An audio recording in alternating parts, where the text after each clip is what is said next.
Welcome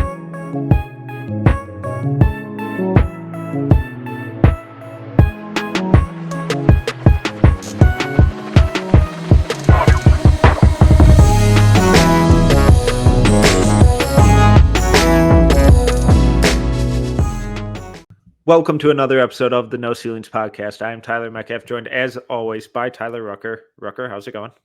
Metcalf doing good. Had a good little 4th of July weekend. I hope everyone listening was safe and had some fun as well.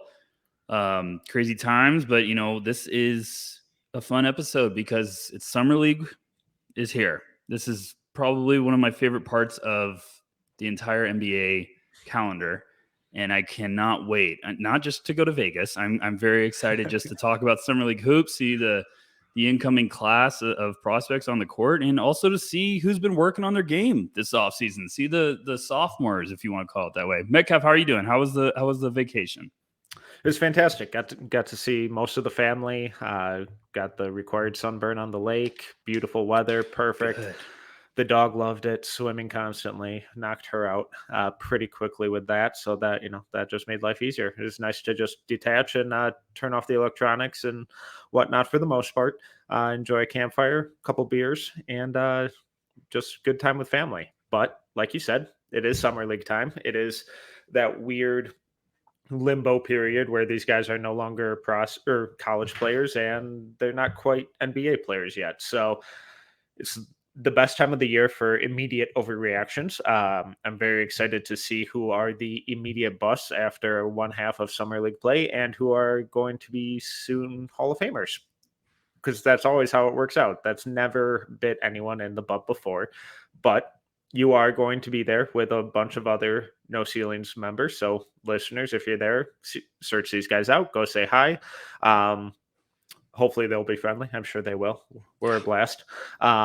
But while you're there, I kind of want to start with, I was going to start with who we're most excited to. But before that, we have had a couple appetizers of games with the California Classic. And as we're recording this, the Salt Lake, Memphis, and Philly game has just tipped off. Who has kind of impressed you so far? What have some of your reactions been to some of the first games that we've been, given? Yeah, just to go off of what you said, Metcalf, anyone going to Vegas for Summer League, like, come find me. Let's talk hoops. Let's sit down. Like, I don't bite. Let's have some fun. Let's make some friendships out there. If anyone on the No Ceilings crew gives you crap, just let me know. I'll fight them. But being serious, this is my favorite time of the year because now we get the appetizers of like the California Classic's been an outstanding installment over the last couple of years. Salt Lake City with their Summer League's been great too. And now it's prepping to get excited for Las Vegas for the big one with the whole entire league there. But I will say this before we go into reactions. Everyone, you can get excited about Summer League. It's okay. This is popular time of the year for overreactions. People are going to struggle that you're expecting to play outstanding. People are going to look awesome right out of the gate. It happens all the time. You can get excited, but also calm down and don't be that person that's like, it's just Summer League. I fucking hate those people. Like, this is basketball. Let's get excited about basketball. Okay, now that I got that off my chest. Keegan Murray. Here we go. Here I am, folks. I had to get that out so I could get to this point. No, Keegan's looked great. He's looked exactly what I thought he was going to look like. He's doing stuff he did at college. A lot of people are in awe of his movement shooting, and I'm like, this is what he was doing at Iowa. Like, this is the guy you get. You get the versatile weapon. He's had 2 strong games in the California Classic. They do the round robin with like 4 teams. And then he had one game where he struggled shooting. But I still think, Keegan's been the early impressive player, when it talks about like the top 10 guys. I mean, it's only been Sacramento, Miami, Golden State, which is basically playing none of their stars except Moses Moody and then the Lakers. So what about you, Metcalf? Anyone catch your attention so far? I was really impressed with Max Christie. I know the shot isn't falling yet, and if you just look at the percentages, it's gonna be like, gross. But I kind of expected that because he needs to get stronger, and as he does that with his core strength and upper body strength, the shot will improve. I expect that in time. What really surprised me um, was how effective and impressive and consistent he was defensively. I long term, I expected this, but it's kind of coming around a little quicker than I anticipated. And I think that's really encouraging because it's showing just that improvement in instincts, confidence, reaction time, positioning, all that kind of stuff. So obviously, it's just been 2 games. He could get torched in the next one, whatever. But the first 2 games, I thought he's looked really promising. And then the other name is Nikola Jovic, who had, let's say, a rough first game.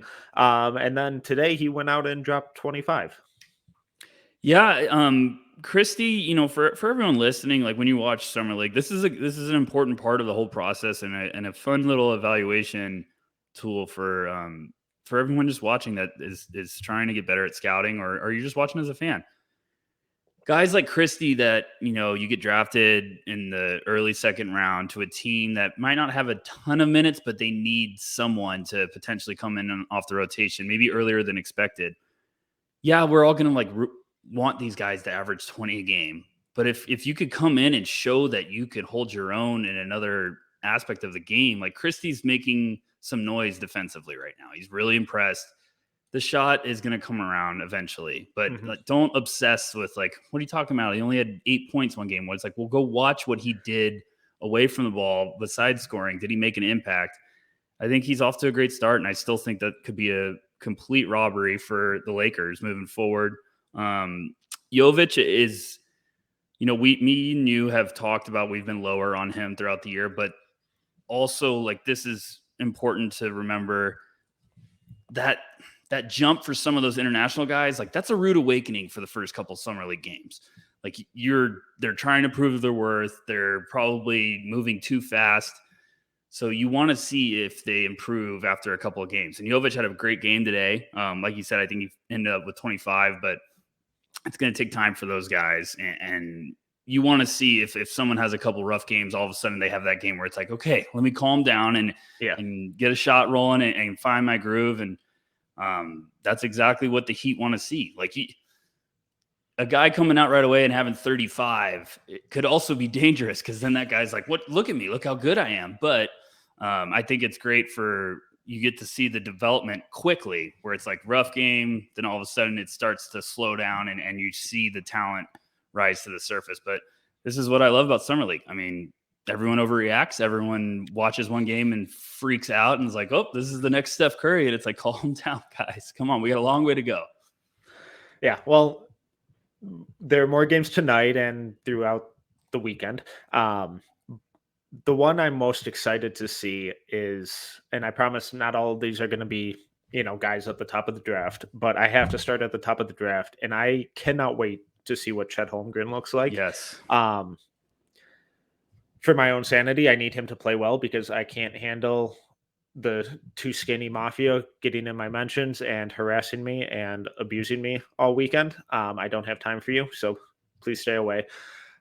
But more importantly, I'm more intrigued to see how they use him. And is it going to be as that kind of connector, facilitator piece on offense, or are they going to give him the wheel a little bit more, let him go get his own shot, create for others, take more pull-ups, do a little bit more on ball?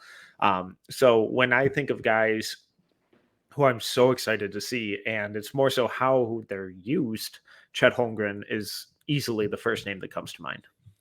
Yeah, I mean, we're recording this before the game happens. Some of you are going to hear this after the game happens tomorrow or tonight, whatever you want to do. If you're a sicko that listens to it the night we release it, we're really proud of you and we love you. But it's going to be such an overreaction right out of the gate just because everyone has their pitchforks that is firm on he's a bust because he's too skinny, and everyone that thinks he's going to be incredible is like, please let him play good so we don't have to hear about this. And that's also what I can't stand about the overreactions is because it's like, if he plays one bad game, we're all going to be like, this guy's terrible. He's not going to be able to. It's like, come on, guys, wait a little bit. So I'm right there with you, Mecca. I cannot wait to watch him. I'm I'm more fascinated, like in summer league, to see what their mindset is, the coaching staff. It's like what you're saying. Are they going to feed him a little bit more? Are they going to almost force him touches, like just feed him in the post, or what's their mindset? What do they want to see? OKC's got a heck of a roster. And some of these rosters that come out, they're going to look a little juiced up, and then some guys might not play, or some guys might play one game, and the team might be like, okay, that's enough. We've seen all we need to see. Let's sit down. We don't want to risk injury. So, but OKC, Chet, Zhang, Poku, shout out Poku Army. And then the Jalen Williams twins and Trey Mann's even on that roster, our boy. So I'm really excited to see what they do. And they're going up against Utah tonight, who Jared Butler's on that roster. And I cannot wait to see me some Jared Butler. That's a guy I think could explode. This is as excited as everyone gets about the rookies. Like, this is such a big thing for sophomores, because now they get to go like, I'm getting minutes next year. I'm going to show you what I've been working on. And Jared Butler is one of those guys that, he could put on a show right away, and Utah could be like, all right, we got a weapon now. Yeah, so I guess we can jump ahead to that section, and then we'll come back. But in my sophomore breakouts, Trey Mann, Jared Butler, two of the names right at the top of my list. And they're guys who showed flashes of stuff. Trey Mann a little more than Jared Butler towards the end of the season. Obviously, playing time and opportunity played a major role into that. But I think this summer league is a really great opportunity for Trey Mann to show, has he improved with his playmaking? Has his defense taken a step? Because the space creation, the shooting, that all translated pretty easily. But what does he look like, or how does he look at making others better on both ends of the floor? And I think that'll be really important for him to show this summer, because he should have an even bigger opportunity. Jared Butler's in a really similar camp, where the way that backcourt is going, he could see a lot of minutes pretty soon in his career. And, coming out of college, the handle was insane. The IQ was really high. The shot was really impressive. The team defense, the quick hands, all of that was really impressive. He just couldn't carve out an opportunity last season. So, I think this is a really important chance for him to kind of take the reins of this team and elevate the games of those around him while also getting his own. It can't be like understated how important the summer league is to some of these sophomore guys. Like, it's exactly what you're talking about, Metcalf. Like, Trey Mann was showing some signs to end the season. That confidence is huge to close out a year. And then you get a full offseason to work on your game. And now if he goes and just lights the world on fire in that first game, Jared Butler even, you're really, then something's really developing. Something special is coming together. That's when the guys have that breakout year. It's like, this is where it starts. It started at the end of the rookie season, where they start feeling like, okay, like, I'm finding my groove in this league. They have a full off season of just being determined. And then if they could go hit the ground running at summer league, and, the teams are impressed and they're like, all right, we saw enough. Then that player's going into camp with a little bit more swagger, a little extra, pep in his step. I'm pumped to see guys like this. Like, this is the Jared Butler, the Trey Mann, like we're talking about. This is where you all of a sudden become something in the league. This is where you earn your minutes, earn your spot in the rotation next year. And man, I'm just really pumped, especially like Trey Mann. Like, me and you have talked about him off camera before. Like, yeah, there's a lot of tools there. I think Shea, Giddey get a lot of attention, as they should, with the Thunder fan base. But like, Mann has that upside to be another nice piece for that organization moving forward. So I'm really excited. And that's the best part about Vegas is you're playing against every team, and every guy there is hungry and trying to show what they've been working on. So that's where it's always so underrated how great the basketball is there. If you are listening and you've never gone, go. It is literally Woodstock for basketball fans. Yeah, well, okay, so as we're talking here, it looks like Trey Mann is actually out tonight due to health and safety protocol. So glad that immediately outdated. So that's out the door. Hopefully that resolves itself sooner rather than later, and he gets on the court for them. Is this back-to-back pods with breaking news that's just really thrown a shit burger into our complete podcast. Thanks a Yeah, lot. well, one of those was slightly bigger than the other, but Shout out so, KD. all right. So since we're on the topic, I Yeah. want to stick with sophomore breakouts, and then we'll Mhm. pivot back to guys we're more excited to kind of see. I have a list of names here, but I think one that's really timely is Cam Thomas. Yeah. And with the Nets last season, Cam had a few opportunities and he did Cam Thomas slings, which is, he got buckets because that's what he does. I expect him to light up the scoring column at Summer League this year. Um, I want to see what else he can do. I want to see Yes. what else he can do to get minutes because a lot of guys in this league can get buckets. And if you can't do anything else, you're not going to play. And with how much that team could change, who knows in the next couple weeks or months. But there's a big opportunity for Cam Thomas looming, and I'm really excited to see if he's evolved his game at all or if he's just fully honed in on I'm just going to be a scorer and I'm going to just constantly get buckets. And if he's just going to be that, his scoring has to be at an even better at a higher level than it was. So I'm just really excited to see how his game has kind of been changed or altered over the last year. Yeah, I mean, he was the co-MVP of Summer League last year, and like, there's going to be two guys at Summer League that I think are going to be just absolutely foaming at the mouth. One of them is Jaden Hardy with the Mavericks, and I think Cam Thomas is going to be like ready to come out of his skin because I think this is exactly the dream for a guy like Cam Thomas. The Nets are all over the place.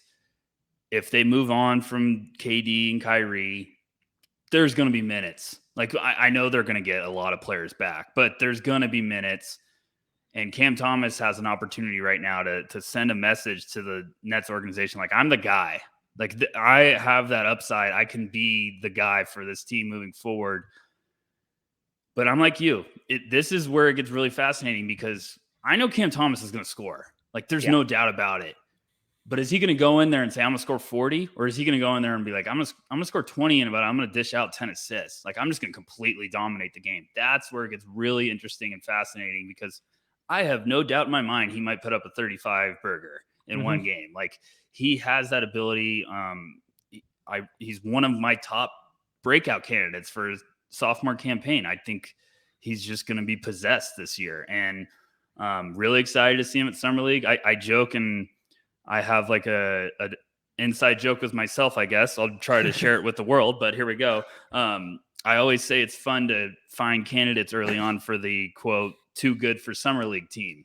I think Cam Thomas is right at the top. Like, if he goes out and puts 20 points up in the first half with 8 assists, the Nets might grab him and be like, you are not playing anymore this summer. So I'm really excited to watch Cam Thomas. I'm like you, they're going to have a really interesting roster, Metcalf. Like, Day'Ron Sharp's on there. They got some intriguing second round guys from last year. And then they got Alondes Williams as an undrafted guy. Like, it's an interesting position now. If you're a young guy on that roster, like, you have an opportunity to really take advantage of some minutes next year. And I think Cam has a special opportunity with Vegas.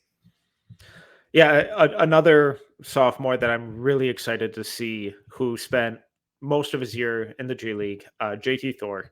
Yeah. And I was super high on him when he came out after his freshman season. I thought he showed a lot of steps in the right direction last year in the G League. And with, that wing position for the Hornets seemingly opening up and, there being a huge hole there now, I think JT Thor could be primed to take a really accelerated leap in his development. And if he shows out, there are definitely opportunities for him to get playing time next year if he proves that his jumper is more consistent and that his defense has become more disciplined and that he can really hone those in to being, at least not a negative two-way contributor next year. I love this from you, Metcalf. I thought you were just going to hammer home rookies, and you're really feeding Oh, off no, my no, no. sophomore vibes. No, but I'm right there with you. For everyone listening, like tomorrow morning, I'll have a piece up at noceilingsnba.com. It's absolutely free. There's plug number one. I'm going to have basically a viewer's guide, call it a TV guide for Summer League. I'm going through every roster. I'm breaking down guys that, you should be keeping an eye on. Some sleepers, some rookies, some sophomore guys.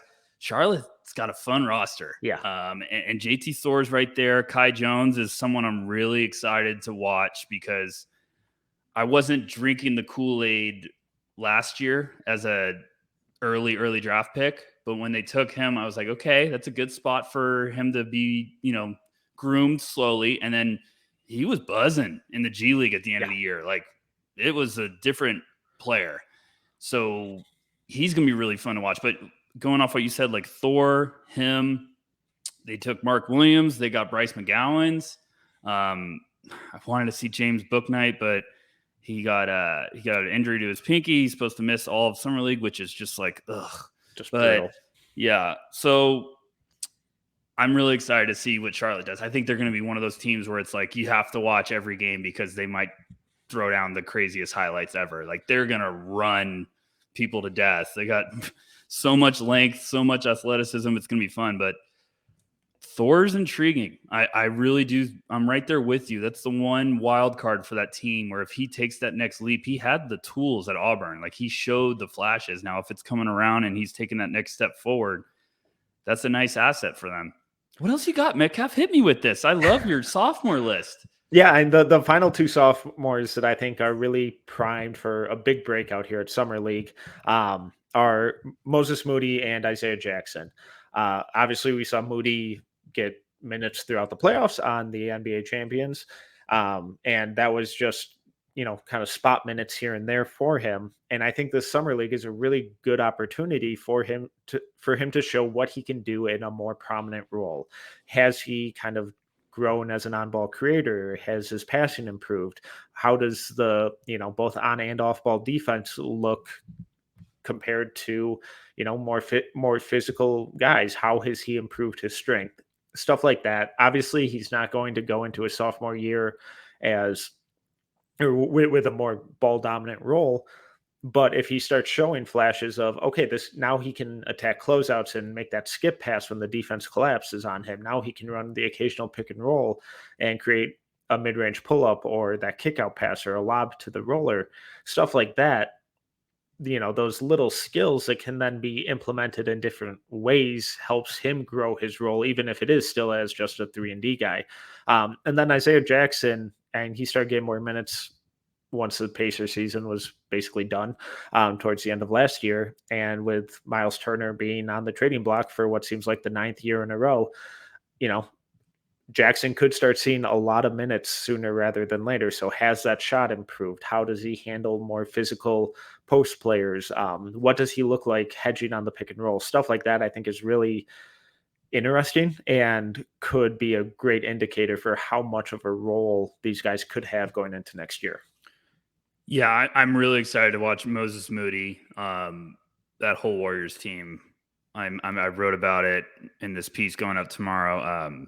That starting five could be a horror film. Like, it is literally just daunting. It's incredible. So they're going to be really fun. But Moody, I'm excited to see. I know he can score. He's played a couple games in the California Classic, kind of struggled with his efficiency, but it was like he was the guy. I think they were just force feeding him. I'm excited to see how he plays around the other guys because I do think there's a opportunity now where they lost a couple pieces in free agency and Moody's going to have all the opportunities to basically say like, okay, I'll take those minutes. Like, this is my spot. I want it.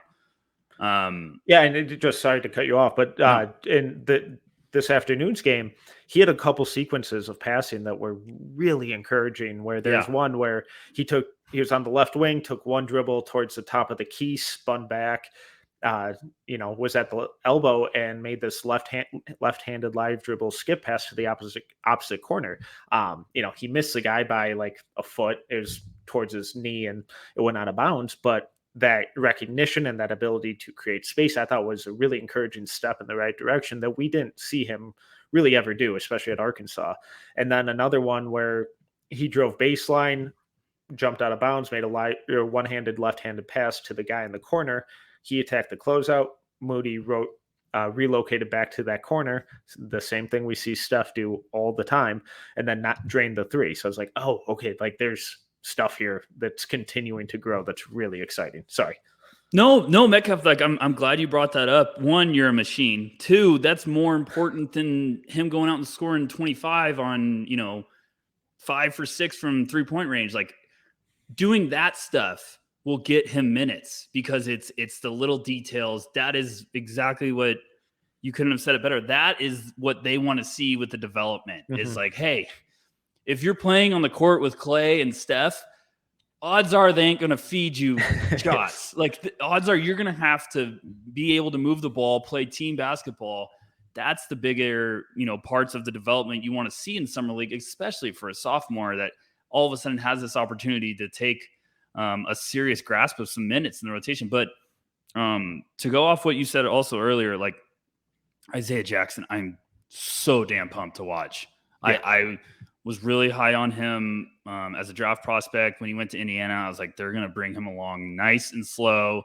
He showed some flashes, and I was like, boy, if he has a good offseason, like he might go crazy and really become something special because he has so much talent.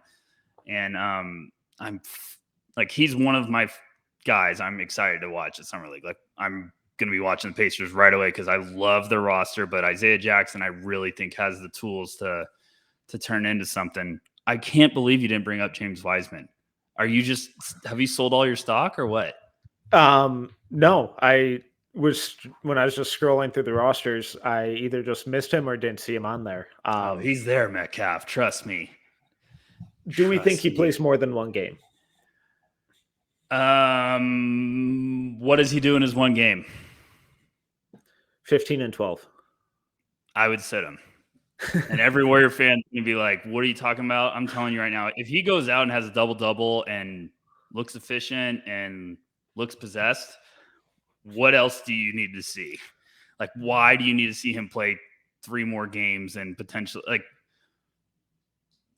I understand if they're going to try to play him a couple games, but I think he's going to be, like, I ain't missing that first game. And I think he's going to do some crap that everyone's going to be like, whoa, okay. All right, they're getting this dude now. Like, I still have all of my stock. I've been buying more. I think it's just the guy that's had an unfortunate little couple of injuries. We're all freaking out.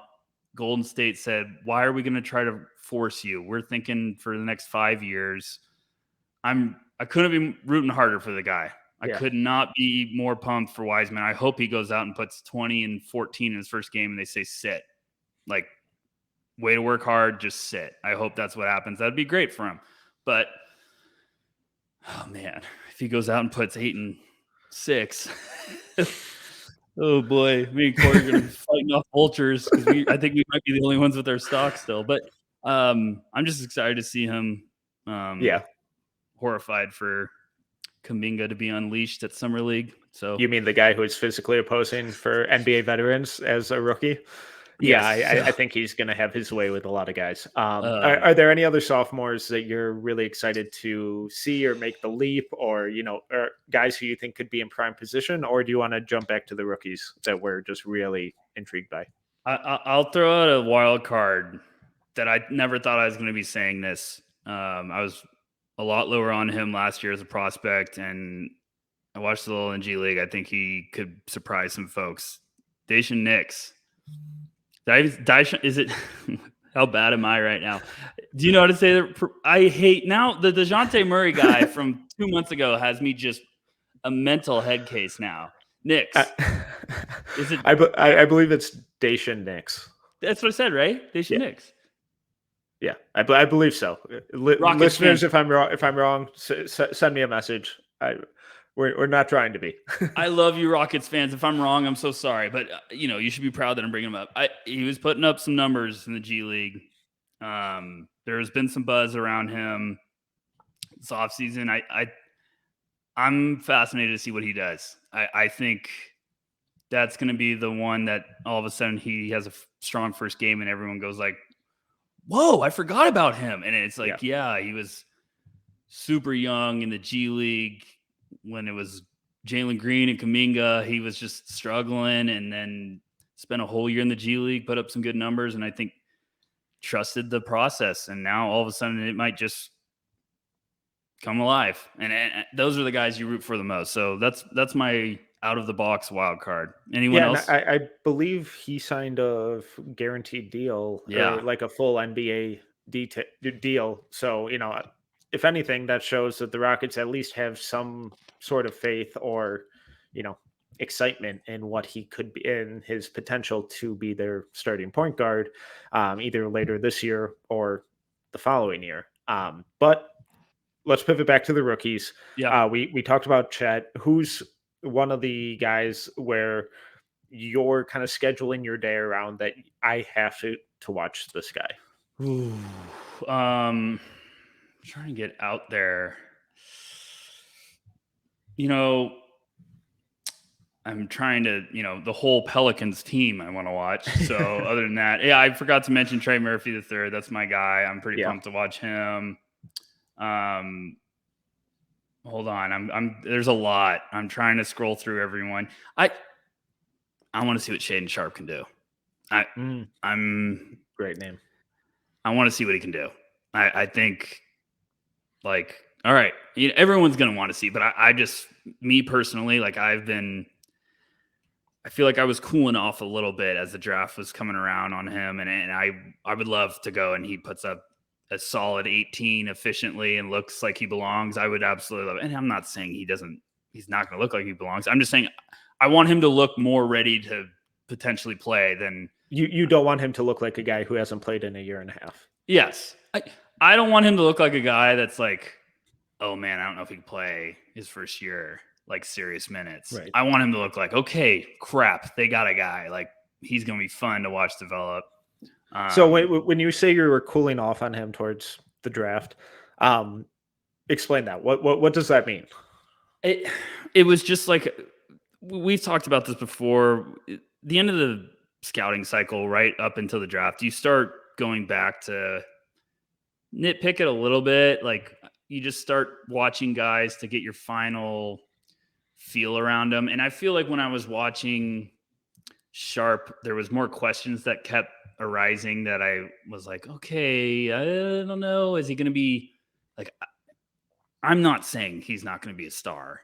Like he has unbelievable tools. I was just saying like there might be a longer loading process with this than I thought at first. I'm going to be interested to see how he deals with like if they put the opposing team puts this pest defensively on him, and how is he going to handle as a ball handler, like taking people off the bounce? Can he create? Like there's just areas like that I'm going to be fascinated to see what happens. What about you? Is there anyone, Metcalf, that you're just like, because I know you're being a buzzkill and not going because one of your close friends is getting married. I tried to cancel the wedding, but I don't have that much authority yet. But I apparently they're into each other, and yeah, it's buzzkill. The worst. Is there anyone that you're excited to watch though? Like when you get a chance, like the first name besides, obviously we talked about Chet tonight, but I'm saying like at Vegas. Yeah, kind of similar to Sharp in the fact that we haven't seen anything from him in what feels like an eternity, and that's Caleb Houston. Yeah. I'm just excited to see him play basketball. What does his shot look like? What does the athleticism look like? What does his body look like? Just how I expect him to be a really smart player when he's out there with his off-ball movement and passing. But, has he slimmed down or bulked up or what?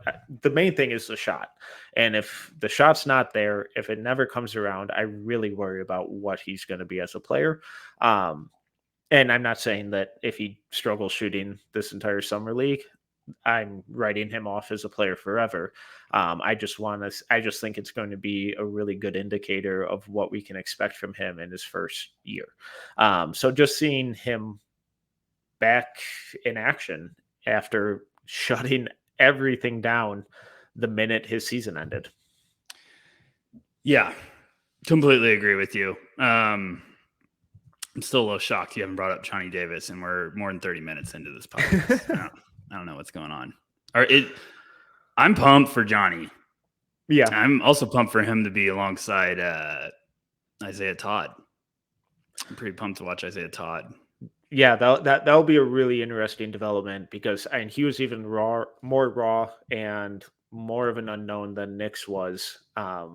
So the archetype or idea of what Todd could be is fascinating. He was just really far away from that, so I'm really intrigued to see. Okay, did he grow by 10% or did he just make some shocking 40% leap in his development? It's like, oh, this is a guy who could get 5 to 8 minutes a game next year, which I don't know about for you, but for me that would be really surprising given where he was when he got drafted. Yeah, I felt like he was really raw. I think a lot of people were just really drunk on the upside. Which I get because I like get it. that length, that shooting potential, like if stuff clicks with a player with that athleticism and that body, it's like, oh, okay, like we really got something here. Yeah, and this is exactly what you want for if you're the Wizards to see Todd take that next step. Like this is what summer league's all about for a guy like that. Is like you're like, okay, show us at least something's loading. Show us like the next step is happening, and excited to watch him. Like it's just funny when you go through all these rosters, you start seeing names, and you're just like, yes, like another guy that I just completely am so excited to see like that could take that next leap. But what else you got, Metcalf? Who else is getting your attention? We didn't bring up Josh Primo earlier, and I feel like Spurs fans might be upset with that. But Josh Primo. So and I kind of think Josh Primo is more of a known than an unknown at this point, even though he played mostly in the G League last year. But it seems like he's going to get a hefty opportunity this next season. And given what he's shown offensively last year, at both levels, I don't think there's gonna be anything that's gonna be super shocking. At least for me, am I too optimistic in that? No, I think he's gonna get as much run as he could possibly dream of. I feel like Right. that's exactly what's gonna have happened. San Antonio is funny because their roster for summer league is just like, whoa, they got a lot of depth. Like it's funny. They just always seem to have a really scrappy, good summer league team. But this year, there's just players all over the place. So Primo's going to have plenty of weapons playing alongside him. They got Blake Wesley, Weiskamp, second year. I'm excited to see what he does. Malachi Branham, Dominic Barlow's on there. I'm still a Robert Woodard II fan. I don't care what anyone says. Jordan Hall. Sohan apparently had COVID. I don't know if he's been cleared. If anyone finds that out, let me know. But he got COVID. He was in health and safety protocols. I don't know if he's going to play. I don't know if he's going to be cleared. It's going to be weird. So I hope that he's not out the whole time. That would really suck. But Primo's going to have some fun next to him. It's going to be one of those guys where exactly what we were talking about earlier, Metcalf, is like he's got minutes now to take. Show us you can take it, and this is your year. And Primo could be having some serious jumps in development this year for the Spurs. I'm excited to see what he does too. Yeah, and just a couple other names that they kind of fall in line with what we talked about with Sharp in Houston are Peyton Watson and Josh Minot. Two of these weirdos who didn't have really consistent or much opportunity last season.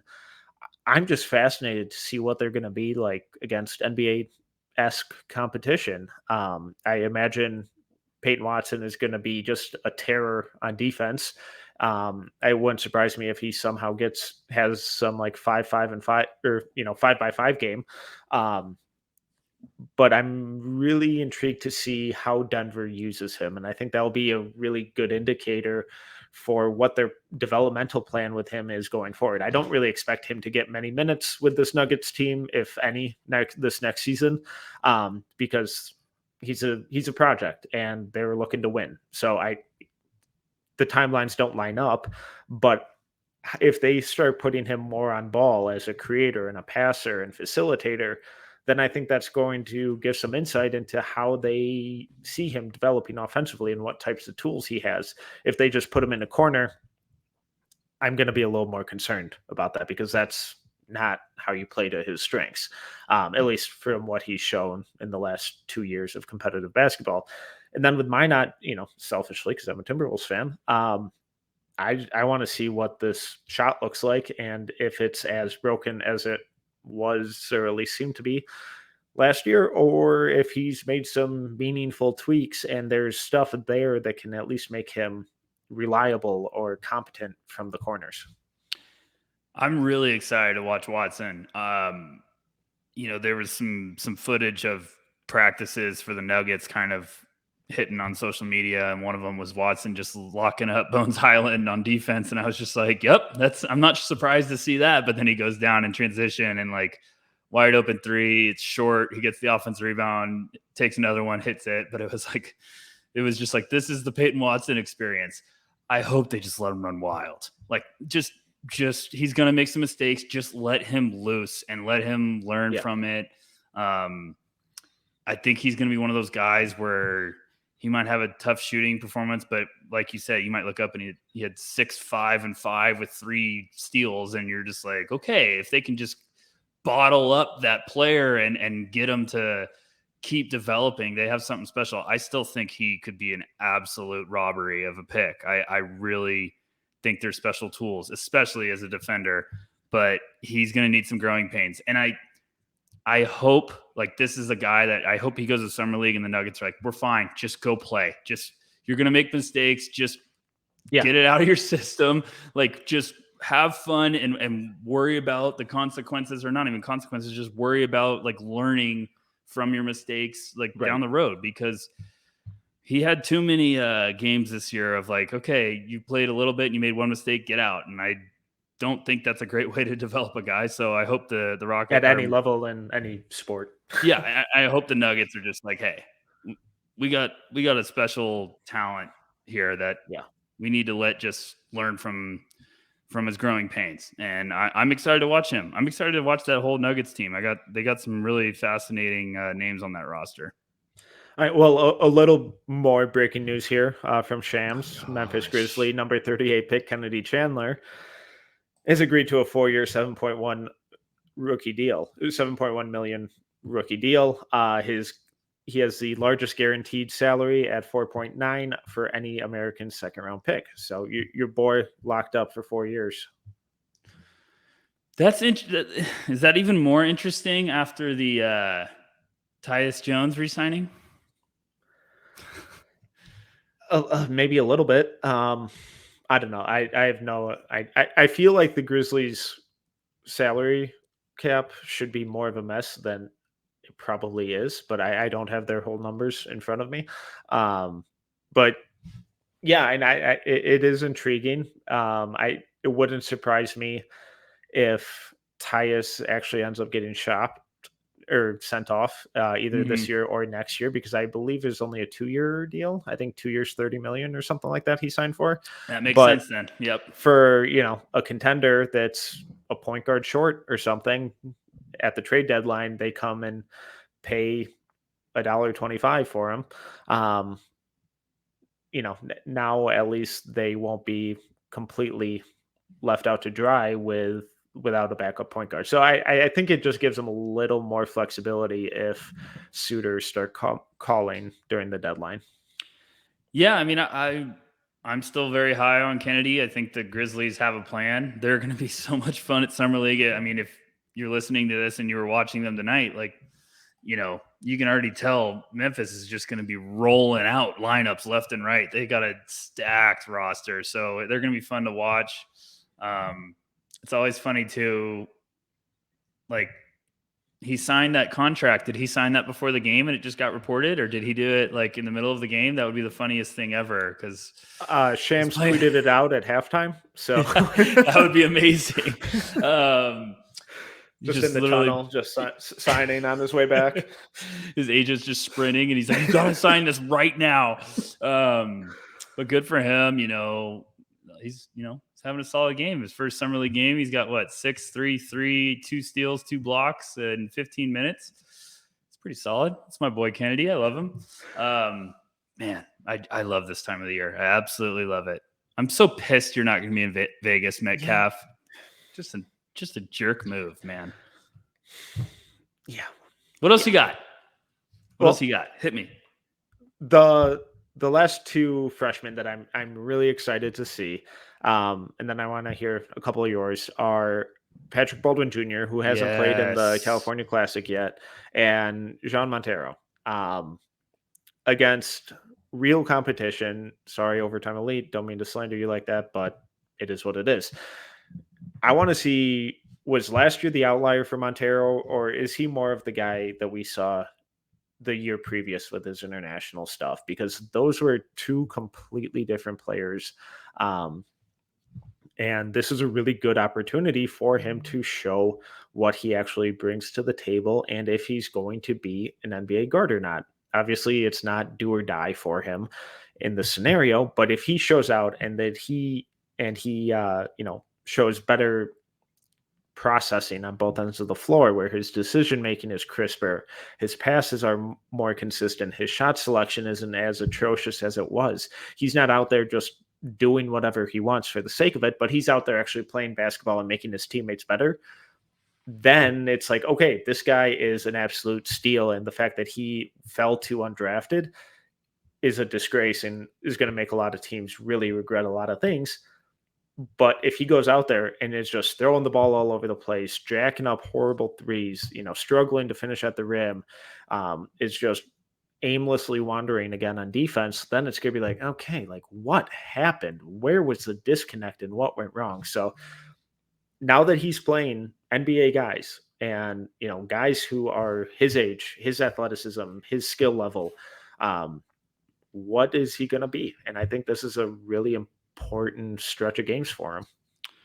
I really like the Knicks roster. I'm actually excited to see kind of what they do at Summer League because they got a lot of intriguing pieces all over. And Montero is one of those names that are going to be fascinating to see what he does at Vegas. I think you're spot on, Metcalf. It's like, okay, which one is it? Did we get the Overtime Elite product, or are we going to see the international prospect that was really buzzing overseas? He's got playmaking. He's got the quickness. It would not shock me if he puts on a show the first game, but he's got to show more to his game than just like an outside shot. He needs to create. He needs to get it around the basket. He needs to show some mid-range.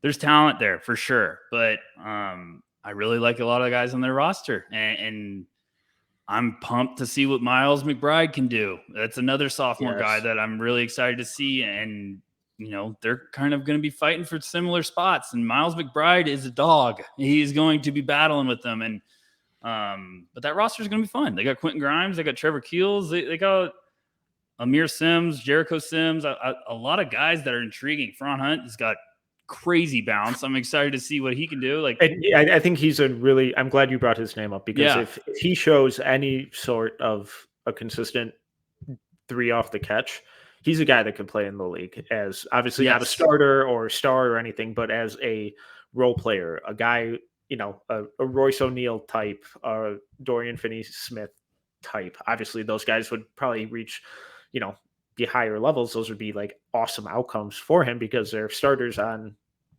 at Western Conference contenders.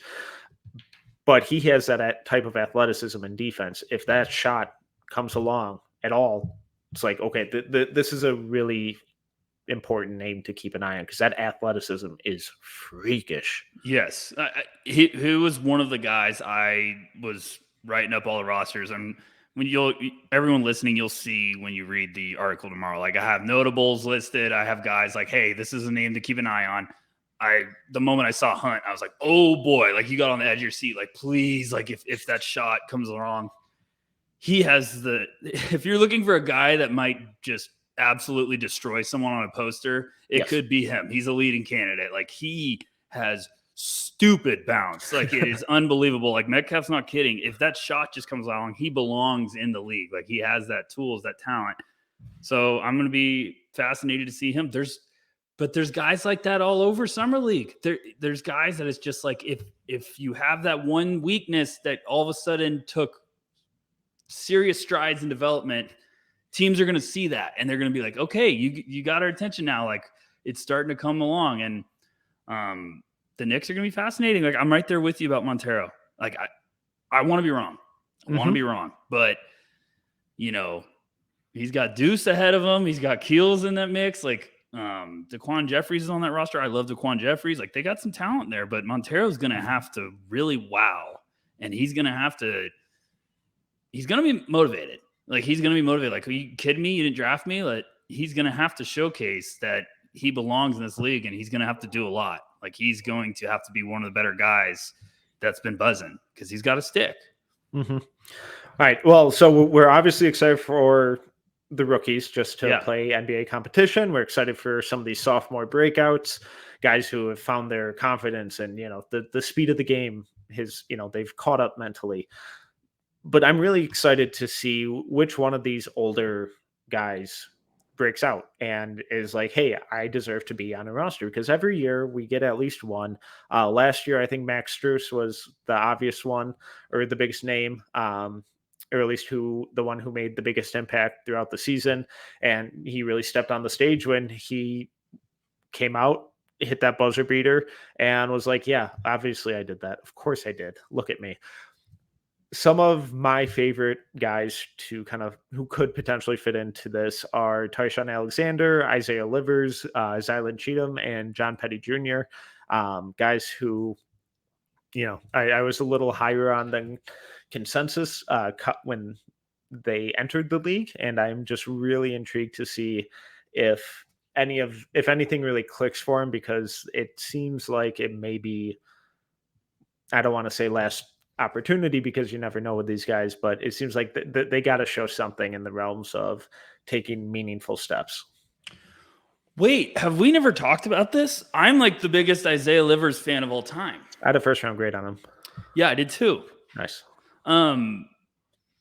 Metcalf, I think he's going to play minutes next year. I hope so. I love his game.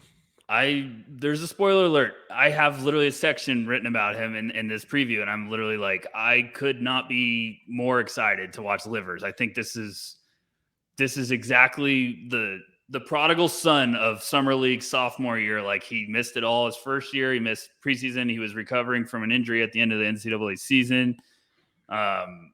I think he would have gone in the first round with workouts 100%.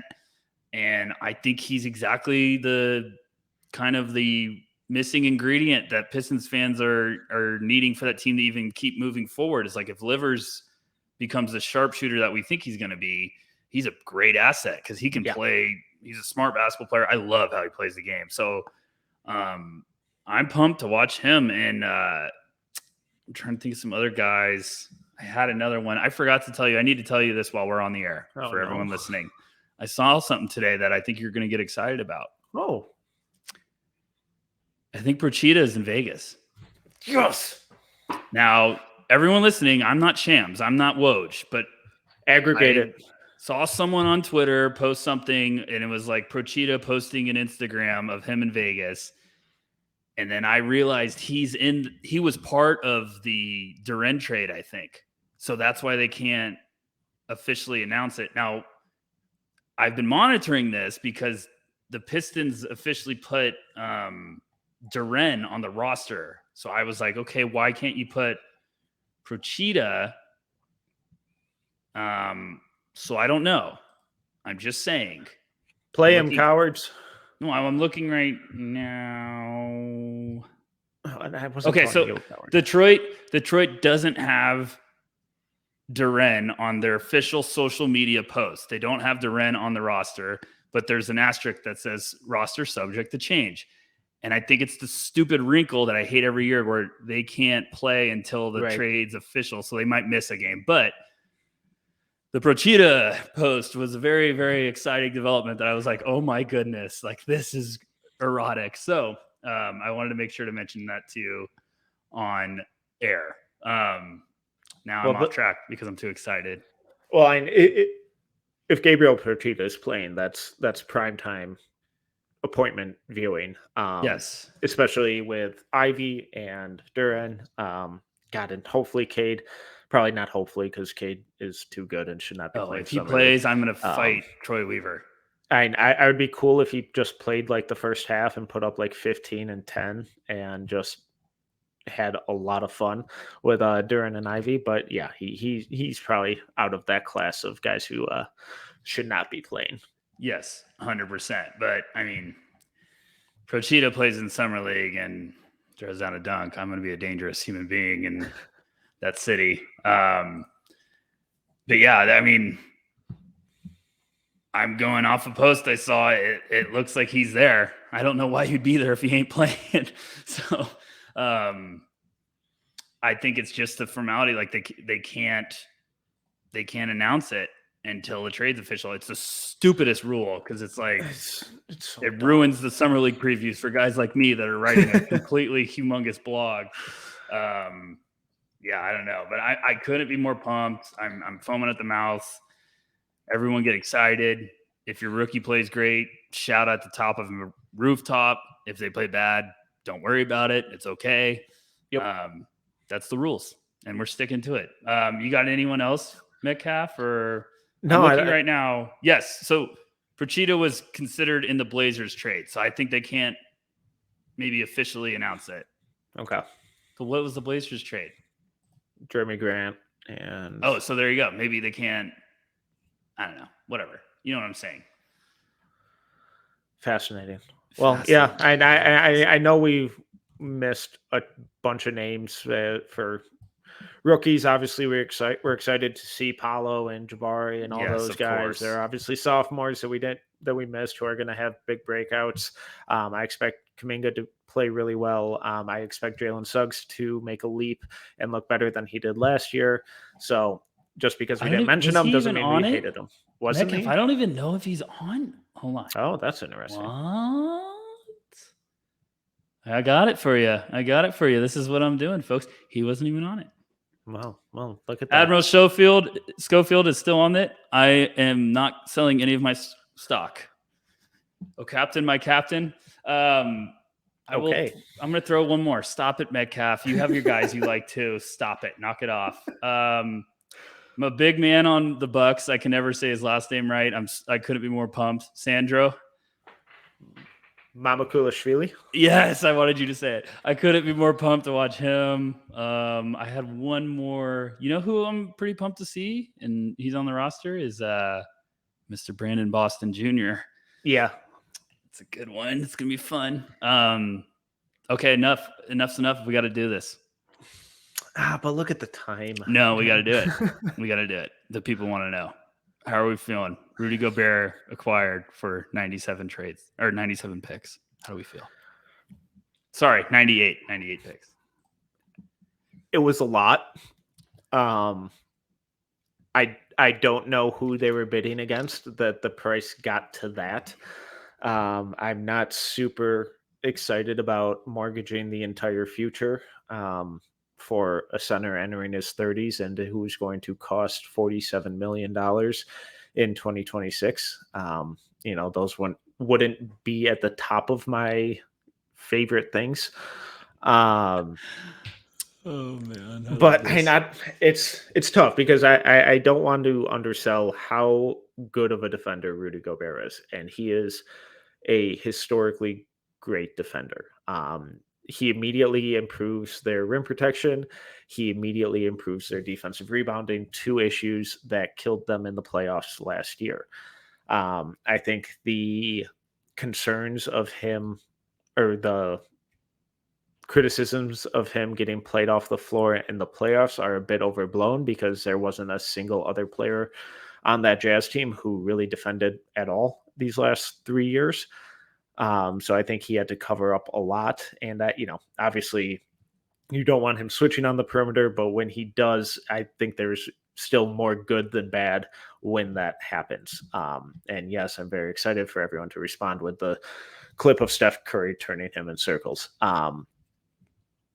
It's really hard for me to kind of think about what this team is because they traded away all their versatility. Yeah. And that's what really concerns me. And it also makes me think that they're going to have a completely different play style next year than they did this last season. This last season, they were playing at the level, they were scrambling, they were chaotic, they were jumping passing lanes, forcing turnovers, and Jared Vanderbilt and Patrick Beverly were the two main catalysts in doing that. They're both gone.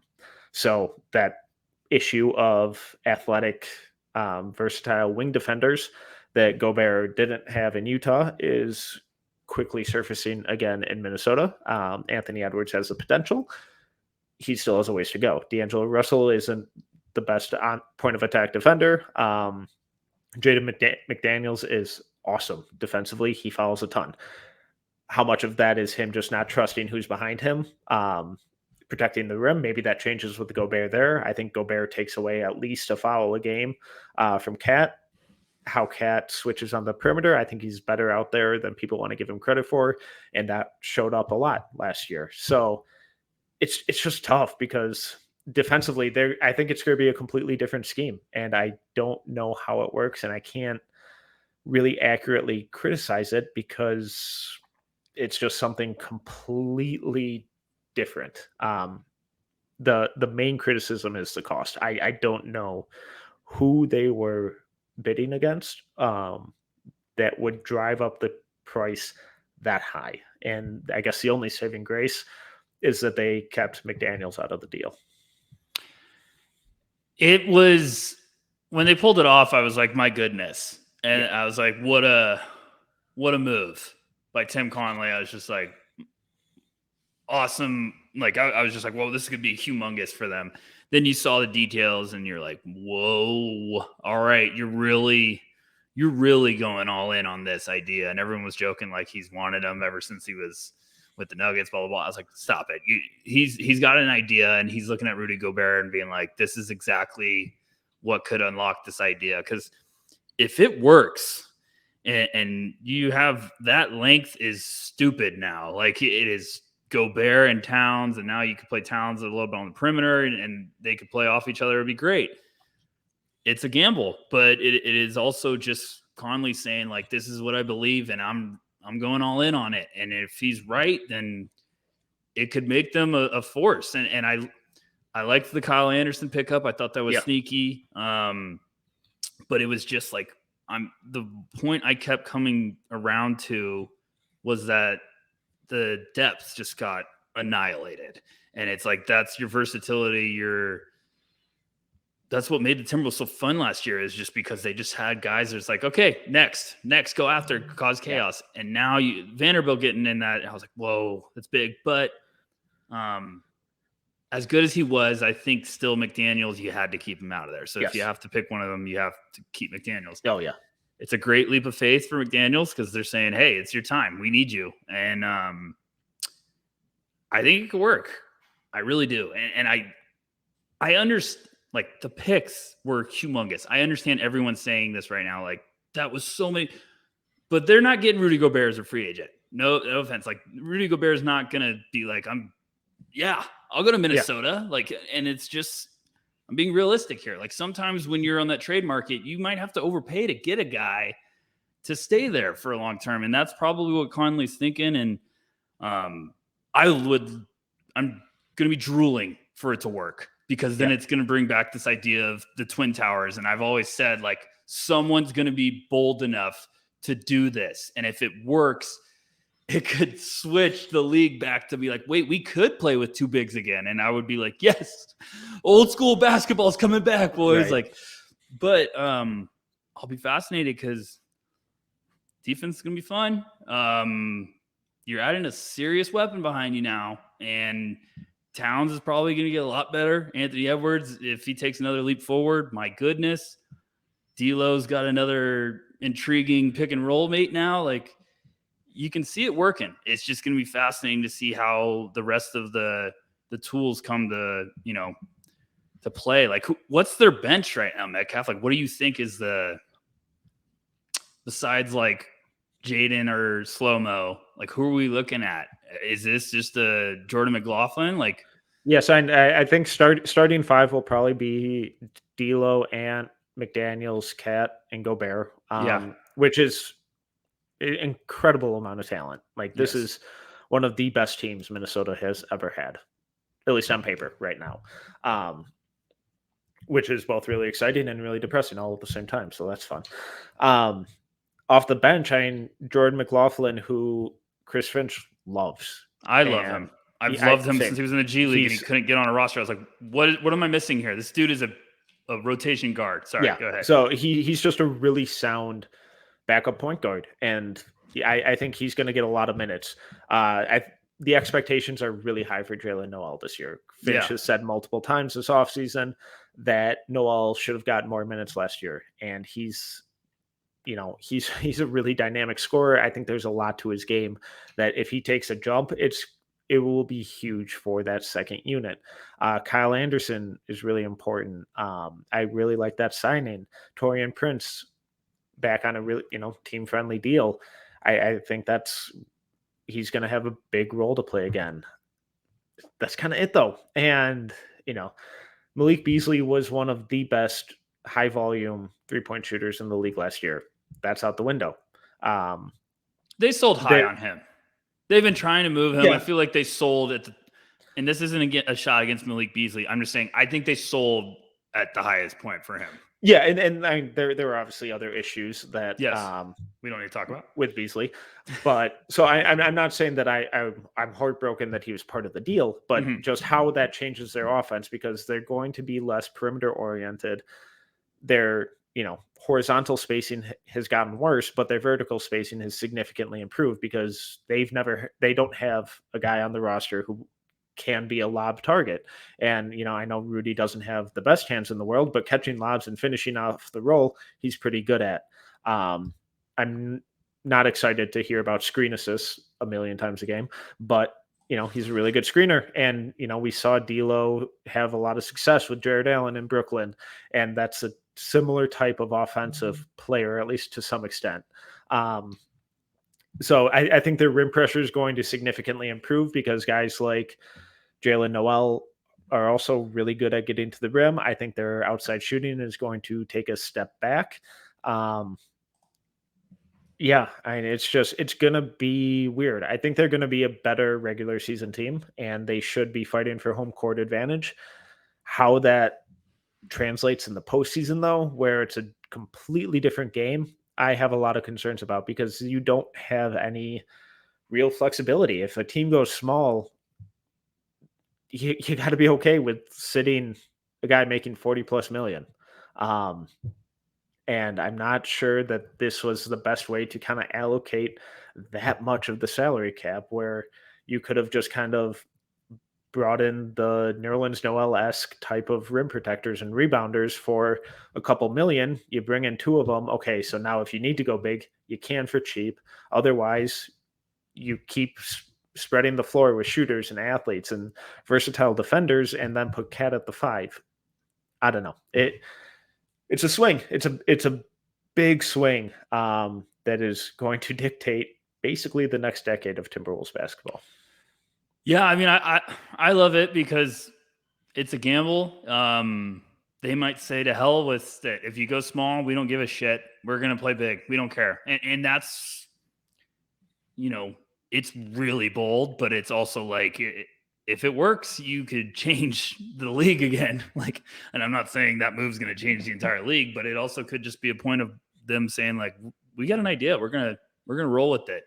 I'm going to be very excited to watch them because I do think like the idea of the Twin Towers, if you want to put it that way, is going to be fascinating to see with the Timberwolves. And I still think Gobert is a heck of a player. Now that was a lot of picks for him, but if anything, I think it's the best trade ever because now teams are going to have to trade 15 picks for Durant. So if anything, it's like Danny Ainge just gave the rest of the league the middle finger being like, yeah, good luck sending 8 picks for Durant now.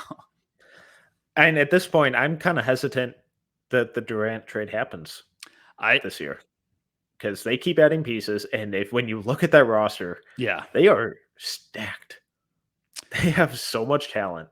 And if they're just like, no, come back and play. You have 4 years under contract. Come back and play, and we'll figure it out later. I think there's a chance. The Durant thing was never going to happen fast. Like the moment it came out, I was like, Yeah. oh boy, this is going to be all summer because Yep. now every team's calling. Brooklyn's getting crazy offers probably. I saw Shams today was on Pat McAfee's show, and he was like, would it be surprised if this goes the entire summer? And I was like, yeah, we haven't seen a guy like this on the trade market in forever. Yeah. And this isn't going to be a process if you're Brooklyn that you're like, we're running at the first offer. You're trying to just get someone to call late at night and be like, fine, we'll add 3 more picks. Or, you're just trying to get an overpay right now. Right. Wouldn't shock me if it goes a long time, because I could also see Brooklyn to every team being like, you got to get creative. Get us another team in. Get us a third team. Make the deal better. Make it a sweeter package. It's going to be crazy. It is going to be remarkable. Just all like what actually happens. I feel like Toronto is becoming a sleeper now, and I'm like, oh my gosh. Or it's just every day I'm like, whew. If he goes to Phoenix, it's just the funniest part of this year is the source off. And now everyone's got inside sources with Durant's situation. And I'm like, calm down. You guys are all just trying to get on this lucky Hail Mary throw of like, oh, my source says it's happening tomorrow. And it's like, it ain't happening tomorrow. Calm down. Like, and I'm not saying like, I don't even want to try to dig in about this one, because everyone's going to have a different story. That's how big of a development this is. And I don't know. The Warriors thing is hilarious now. Everyone's being like, Warriors have called. I'm like, no shit. Everyone's called. It's Kevin fucking Durant. Like, calm down. Like, Brooklyn would call themselves if they could about Durant. I mean, I don't know. What do you think happens, Metcalf? Give me your prediction on the 5th of July right now. He's a Brooklyn net.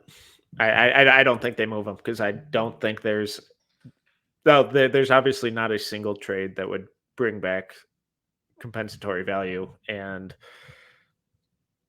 he has no leverage besides, unless he just is like, I'm not going to play, and that's like, okay, well, we're not going to pay you.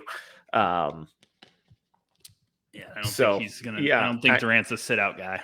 No, neither do I. And I think Brooklyn just I think them continuing to add pieces is both an insurance policy for if they do just get overwhelmed by an offer, and also a sign of, hey, look, we're continuing to make this team better. Like, you're fine. Like, this team has been hurt. Your best friend is doing wild shit every year. Just come back and play, because we've seen 40 games of you and Kyrie together. Let's get one season. Yeah, it's the whole thing is unbelievable. And then like the things about like Kyrie who's just trying to get his way to the Lakers. I'm like, no shit, he's trying to get to the Lakers. I wonder why. Like, I don't know. It's gonna be. I hope it happens just for the chaos, but it also would be the funniest thing ever if Brooklyn was like, fuck it, no, yeah, like just come back. You're under contract. And sooner or later, a team is going to do that with these guys demanding trades and threatening to sit out. And sooner or later, a team's just going to be like, no, fuck you. Like, you're under contract. We don't want to trade you. We don't have to trade you. And I think the whole, oh, well, this is sending a message to other players in the league.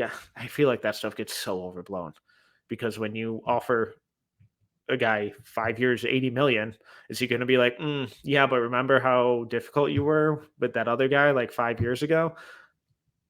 I don't think it's going to matter. Well, that's like the fascinating point is all these guys are signing the shorter term deals now, because they're like, they don't want to be locked in long term. But now it's, because back in the days, guys would sign 6-year deals, and now it's everyone's doing like the 3 years because they want to see where they're at. And it's like, well, guys are signing those, and then after a year being like, okay, I want out. And it's like, what, like, right. It's going to be funny if someone ever just says, you know what, screw it. No. Yeah. Like, and I'm not saying like, and it's going to happen. And to back up, being careful, to back up Durant, he should want out. This has been a fucking disaster. Like, the whole Brooklyn experiment has been a disaster. He should want out. He should be like, hey, I'm in my mid-30s. I've given you 3 years, 2.5, whatever. And he should just be like, it didn't work. Like, I want out. And I get it. We have to realize what Durant's been dealing with the last couple of years. And I know it's like, well, he chose to go there, but he's also a human that could just be like, hey, I was wrong. I want to go somewhere else. I don't want to be the guy. I don't want to be the leader. I just want to go somewhere without drama and try to win a title. And maybe that's all he wants. He might just be like, I don't want to be the guy. I just want to be the, I just want to lace him up and try to win a title and not deal with this roller coaster that has been going on in Brooklyn the last couple of years. But, it's a whole nother story. It's crazy, Metcalf. It's crazy. And we got 6 minutes until Chet Holmgren overreaction mania. So anything else you want to say, or should I just shut up? That's it from me. Plug your stuff. Tell the people where they can find you. I'm at NoCeilingsNBA.com. Check out my summer league preview tomorrow. We love you guys. We've missed you guys. I can't believe Metcalf's not going to Vegas. I'm bummed that, one day I'm gonna have to figure out a way to fly over and actually meet the guy in person. I've just been doing a podcast the last year. The least he could do is just, come watch some hoops with me, but I get it. Wedding season, I get it. So I'm at Tyler_Rucker and everyone going to Vegas again, please reach out. Come say hi. Let's talk hoops. Metcalf, thanks as always. This was a blast. Once again, I'm Tyler Metcalf. You can follow me on Twitter at TMetcalf11. Like Rucker said, a big contingent of the No Ceilings crew is going to be in Vegas. Go say hi. Go talk hoops with them. Interact with us. We love you guys. Excited to talk and interact with all of you out there. Really wish I was there this year. Just going to have to make it next year. You can find all of our merchandise at NoCeilingsNBA.BigCartel.com. You can find all of our written work, including Rutgers Summer League Preview, which is going to be a must-read over at NoCeilingsNBA.com. It's 100% free. While you're there, just click that subscribe button to ensure that you never miss a piece that we publish.